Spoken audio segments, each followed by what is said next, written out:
வணக்கம் உறவுகளே, எல்லோருக்கும் வணக்கங்க. இன்றைக்கு ஞாயிற்றுக்கிழமை சங்குநாதத்தில் நாங்கள் ஆட்சியின்றி அறிவுரை கதைக்கிறது வழக்கம். பேராண்டிக்கு ஆட்சி சொல்றோம் பேத்தி இல்லையே. அதை எங்களுடைய மாவை கஜேந்திரன் அவர்கள் எழுதியிருப்பார். அவர் தான் இந்த தொடராக எழுதி கொண்டிருக்கிறார். மாவை கஜேந்திரன் அவர்கள் எங்களுடைய யூடியூப் பார்த்தால், எங்களுடன் தொடர்பு கொண்டால் அவருடைய ஆக்கங்களை நாங்கள் இதில் பிரசுரிக்கிறதுக்கு இன்னும் ஊக்குவிப்போம் என்று கேட்டுக்கொள்கிறோம். என்ன எங்களில் விரும்பினால் நாங்கள் செய்கிறது உங்களுக்கு உயிரூட்டல் மாதிரி தெரிந்தால் எங்களுடன் தொடர்பு கொண்டால் உங்களுடைய ஆக்கங்களை எங்களுக்கு தந்துவினால் நாங்களும் அதை செய்யலாம் என நினைக்கிறோம் இல்லையா. பார்ப்போம். விவசாயம் காப்போம். பேராண்டி, விவசாயம் காப்போம். எப்போதாவது நாங்கள் சாப்பிட்ற சாப்பாட்டை உற்பத்தி செய்கிற விவசாயிகள் பற்றியும் அவர்கள் படுற கஷ்டம் பற்றியும் நீ சிந்திருக்கிறியோ? சாப்பிட்றியல், நல்லா வச்சு மூக்க போட்டா பிடிக்கிறீர்கள், சாப்பிட்ற மட்டும் கொட்டுறியல். ஆனால் இதுவரைக்கும் இந்த சாப்பாட்டை யார் தந்தவன், ஆறால நாங்கள் சாப்பிட்றோம் என்று அதுக்கு மூலமான அந்த விவசாயியை பற்றி யாரும் யோசிக்கிறோமோ இல்லை. படிக்கிற சின்ன பிள்ளைகிட்ட படிச்சு என்னவாக போறீர்கள் என்று கேட்டா, நான் டாக்டராக போறேன் இல்லையே, என்ஜினியராக போறேன் என்று சொல்லுங்களே தவிர உலகத்துக்கே சோறு போடுற விவசாயியா வரப்போறேன் எந்த பிள்ளைகளும் சொல்லுது இல்லையே. அல்லது சொல்லத்தான் நீங்க விடுறீங்களே. நான் எல்லாருக்கும் சோறு போடுற விவசாயம் வரையே வெளுத்து விட்டேன்டா, விவசாயம் செய்ய போறேன். விவசாயம் சாப்பாடு இல்லாம கம்ப்யூட்டரை கிடைக்க முடியாது. ஏனென்றால் எல்லா பெற்றோரும் தங்களோட பிள்ளைகள் டாக்டர் என்ஜினியர் ஆக வேண்டும் என்று கனவு காணணும். அந்த கனவை தங்களோட பிள்ளைகளோட வாழ்க்கையில திணிக்கணும் பாருங்க இல்லையே. அதால விவசாயம் செய்யற கௌரவம் இல்லாத தொழில் உண்டாகி விட்டது. இப்போ விவசாயம் அப்ப கௌரவம் இல்லாத தொழிலா போச்சு. விவசாயம் செய்தா அது விவசாயம் டாக்டர்.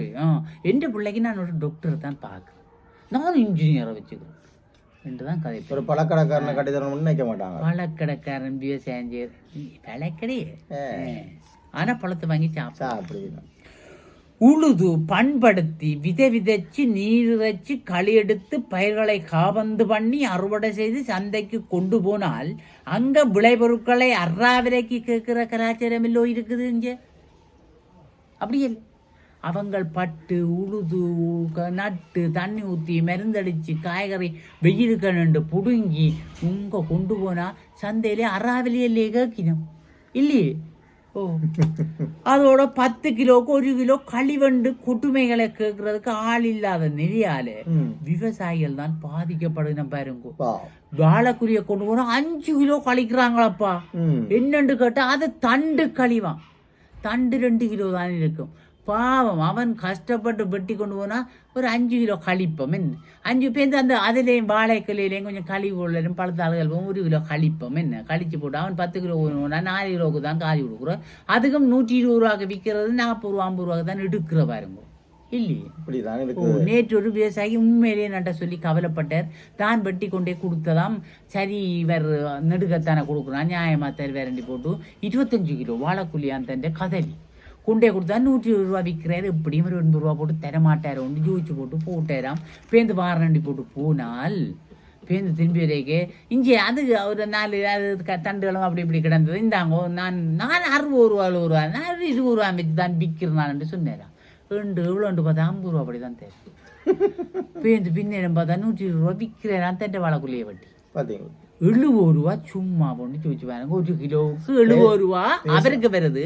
இவர் விவசாயம் செய்து உற்பத்தி செய்தவருக்கு 50 ரூபா கிலோ. பேசாமல் நீங்க சின்ன ஒரு கடை ஒன்று போட்டுட்டு நீங்க அதில் வச்சு நாங்களே விற்கலாம். நாங்க மக்களுக்கு குறைஞ்ச விலையில கொடுக்கலாம் இல்லையே. நான் அதான் இந்த வாழையில கொஞ்சம் அழிச்சு போட்டேன். கஷ்டப்படுற விவசாயத்துக்கு எந்த இன்பமும் இல்லையாப்பா விவசாயிக்கு. ஆனால் இடைத்தரகர்கள் நோகாமல் நொங்கு குடிக்கணும் என்று நினைக்கும் நெஞ்சம் பதக்குதுடா பேராண்டி. எனக்கு அதுபோல நினைக்கடா நெஞ்செல்லாம் பதைக்குதடா பேராண்டி. என்னடா செய்யற இருந்த இடத்த நோகாம நொங்கு குடிக்கிறானோடா. அவன் போய் பனியேறி எவ்வளவு கஷ்டப்பட்டு வட்டி கொண்டு கொடுக்க கூட காசு வைப்பாங்க. இதுகளை தட்டி கேட்கறதுக்கு அரசாங்கமும் முன்வர இல்லையடா பேராண்டி. அரசு அதிகாரிகளும் விரும்ப இல்லையடா. விவசாயம் செய்யறதுன்றது ஒரு பிள்ளையை பெற்று வளர்க்குற மாதிரி சும்மா இல்லை கண்டியோ. பேராண்டி கேட்குறீங்களா உனக்கு ஓமடா இதெல்லாம் சும்மா இல்லை புள்ளிகளை பெற்று வளர்க்குற மாதிரி தான் நாங்கள் அதை வளர்க்குறோம் இதே விவசாயத்தை அவ்வளவு பத்திரமா பார்த்து கொள்ள வேணுமாடா காலையில் தோட்டத்துக்கு போனால் இரவு 7-8 மணியாயும் வீட்டை போகும் அது மட்டும் நின்று வெயிலுக்கு நின்று சேத்துக்க நின்று காயிரமோ இல்லையோ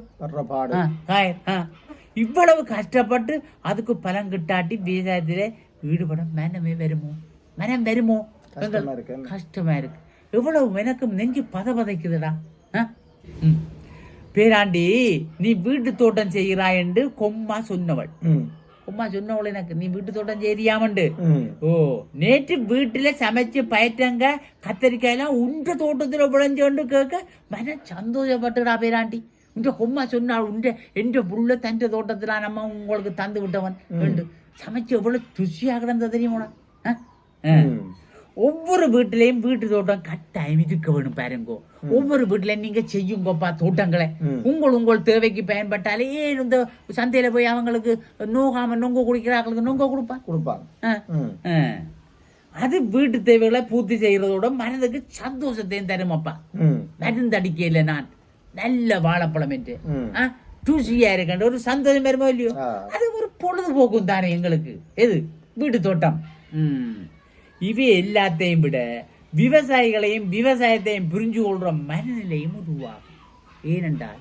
நாங்க செய்யக்கதான் அதுல கஷ்டம் எங்களுக்கு தெரியும் அப்ப விவசாயிகள் எவ்வளவு கஷ்டப்படுறான்னு எங்களுக்கும் தெரியும் இப்பதான் பாருங்க இந்த தோட்டம் இந்த கடவுளையும் பேக்கி விற்கிறானுவள் இட்டம் இல்லையென்று நினைக்காதீங்கோ பேக்குகளுக்குள்ள மண்ணை போட்டுட்டு நல்ல முளைய கண்டு 4 முளைய கண்டு 4 கொச்சி கண்டு 4 கத்தரி கண்டு 4 தக்காளியை நட்டு போட்டு வெயில் படுற இடத்து எங்க கொண்டு நிலத்தை பார்க்க தேவையில்லையாப்பா நிலம் எல்லாம் உணலன்னு நினைக்க வேண்டாம் மேல் மாடியிலேயே அதை கொண்டே வச்சுட்டு தண்ணியை ஊத்தி பாருங்க இவ்வளவு செழிப்பா வரும் இல்லடா நீ கேட்டு மண்டி ஆட்டுறாண்டி எனக்கு தெரியும் தானே நீ செய்வாயன்னு அப்ப விவசாயிகளையும் புரிஞ்சு கொள்ற ஒரு மனநிலை உருவாமல்லோ அவங்கள மதிப்பமில்லோ நாங்கள் பேராண்டி விவசாயம் செய்யறது கௌரவம் இல்லையென்று சொல்றவைக்கு நாக்கப்படுங்கிற மாதிரி 4 வார்த்தை கேளுடா போய் நான் சொல்றேன் கேள் பாட்டி தான் இப்படி கேட்க சொன்னு சொல்லு பிறகு பாரத நான் பார்த்து கொள்றேன் வரட்டும் அவங்க விவசாயம் செய்யறது எவ்வளவு கஷ்டம் இவ்வளவு நல்ல மட்டும் போய் சொல்லு அவங்களுக்கு விவசாயிகளை நீங்கள் மதிக்கணும் மட்டும் மற்றவங்களுக்கு சொல்லுடா ஆரும் கதைச்சா வெயிட் அண்ட் சீண்டு என்னட்ட வாடா என்னட்ட வந்து சொல்லு பொல்லு கொட்டம் தான் கிடக்குது பொல்லு கொட்டனால கொண்டே கம்பு விளையாட்டு காட்டுனேன்டா கிட்ட வெறிவினமே எங்கிட்ட கம்பு விளையாட்டு விளையாட தெரியுமே வை காட்டா காட்டுறேன் என்று நான் பாட்டி தான் பாட்டியாத்தான் நான் கதைச்சேன் நான் வேறு ஒன்றும் இல்லை இது முருகன் இப்படி கதைக்கலாம்னு சொல்லலாம் பாட்டி ஆட்சி அறிவுரை சொன்னது மிகவும் அற்புதமான ஒரு விவசாயிகளுக்கான ஒரு கதை என இதுக்கு எங்களுக்கு இதை ஆக்கத்தை தந்தவர் மாவை கஜேந்திரன் எங்களுடைய பலம்புரியின் சங்குநாத்தில் வந்த ஒரு பகுதி இதுக்கு சாதுவா ஒரு உயிரோட்டம் கொடுக்கலாம் என்று நாங்கள் உயிரோட்டத்தை மட்டும் கொடுத்திருக்கிறோம் இது பிடித்திருந்தால் நீங்கள் எங்களுக்கு உங்களுடைய கருத்துக்களை கீழே பதிவு செய்யுங்கள் மாவை கஜேந்திரன் இதனை பார்த்து உங்களுக்கு விருப்பம் ஏற்பட்டால் எங்களுடன் எங்கள் நம்பர்கள் கீழே 2 பேருடைய இலக்கங்கள் இருக்கு எங்களுடன் தொடர்பு கொண்டு உங்களுடைய ஆக்கங்களை தந்துவினால் நாங்கள் இவ்வாறான இடங்களில் நாங்கள் இதை பகிர்ந்து கொள்ளலாம் மக்களுடன் பகிர்ந்து கொள்ளலாம் என்று கேட்டுக்கொண்டு விடைபெற்றுக் கொள்கிறோம் நன்றி வணக்கம் போயிட்டு வரோம் என்ன